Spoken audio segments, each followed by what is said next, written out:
മറിയത്തിൻ്റെ ക്രിസ്തു അനുഭവങ്ങളിൽ കാതല് ഒരു പ്രധാനപ്പെട്ട പ്രമേയം എന്താണ്? അവൻ വലിയവനായിരിക്കുമെന്നാണ്.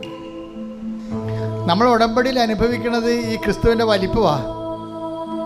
മറിയമാണത് ആദ്യം അനുഭവിച്ചത്. മറിയത്തിൻ്റെ വയറ്റിലിട്ട് വളർത്തി വീട്ടിൽ നിർത്തി വളർത്തി ആളാണ് ക്രിസ്തു. മനുഷ്യൻ ബൗദ്ധികമായ മാനുഷികമായ മാർഗങ്ങൾ അന്വേഷിക്കുന്ന മുമ്പേ യേശു ക്രിസ്തുവിനെ ആ പ്രശ്നത്തിൽ ഉൾപ്പെടുത്തിക്കൊണ്ട് ദൈവത്തിൻ്റെ മഹത്വപ്പെടുത്തുക എന്നുള്ള മറിയത്തിൻ്റെ സ്വാഭാവികമായ മാതൃകയ്ക്ക് മറിയത്തിന് ഇച്ഛാശക്തിയുണ്ട്. പക്ഷെ അത് നടപ്പിൽ വരുത്തുന്നതിന് നമ്മളുടെ ഭാഗത്തുനിന്നും അതുപോലെ തന്നെയുള്ള ഒരു തിടുക്കം ഉണ്ടാകണം. ദൈവത്തിലെ ഓർക്കുക, നിന്റെ വിഷയത്തിനും നീ ഒരു ബൗദ്ധികമായ പരിഹാരം നീ കണ്ടെത്താൻ ഉള്ള സാവകാശത്തിന് മുമ്പേ മറിയം കാണിക്കുന്ന തിടുക്കത്തിൻ്റെ പേരാണ് ഉടമ്പടി. കൈയടിച്ച് ശ്രദ്ധിക്കട്ടെ.